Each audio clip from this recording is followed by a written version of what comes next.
Well, then I went about 1,000 miles north, and we had a guy named Lombardi who was not Southern. He was not necessarily a gentleman at all times by his own definitions, but he raved about priorities, and he began with religion, your family, and the Green Bay Packers. That's all you'll think about while you're here. There'll be no time for anything else. And you'll think about them in that order, your religion, your family, and the Green Bay Packers. It was a remarkable thing. When we got on the practice field, the poor guy got really confused about the order of the priorities. Somebody said, Coach goes to church every day. I said, there's no way this guy goes to church at all.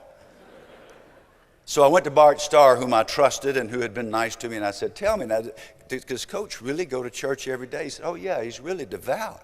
Goes to Mass every single morning.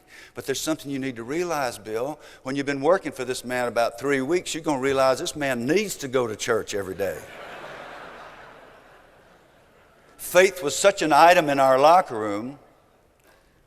This actually happened. I was a theology student, thanks to Bishop Bev Jones, who maneuvered me into it after I began to critique his sermons down at St. Mark Methodist Church. He said, son, you need to go to theology school and learn something. So, but the players, unfortunately, Paul Horning found out that I was a theology student. That is not a good thing to happen.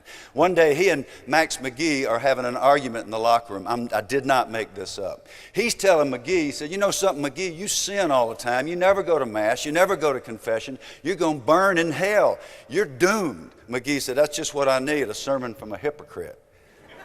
They both had lively agendas after curfew, and we all knew it. Even Lombardi would catch them and fine them periodically. So they're arguing back and forth. He's saying, Horning, you do all these terrible things. You drink and you smoke and you're out in the midnight hours, and the church is going to fall down the next time you walk in it. You're such a hypocrite. And Horning spotted me in the corner. He said, hey, Rook, come here. We need you.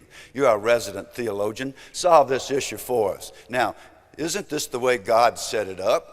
I love to sin. He loves to forgive sin. I confess. It's admirably arranged, don't you think? Am I right now, or is Max right? Don't you think Max is doomed because he doesn't confess and he doesn't go to Mass? And so by this time I had sort of recovered, and I pulled myself up to my full ecclesiastical height, and I said, well, Paul, that's not between you and me, and that's not between Max and me.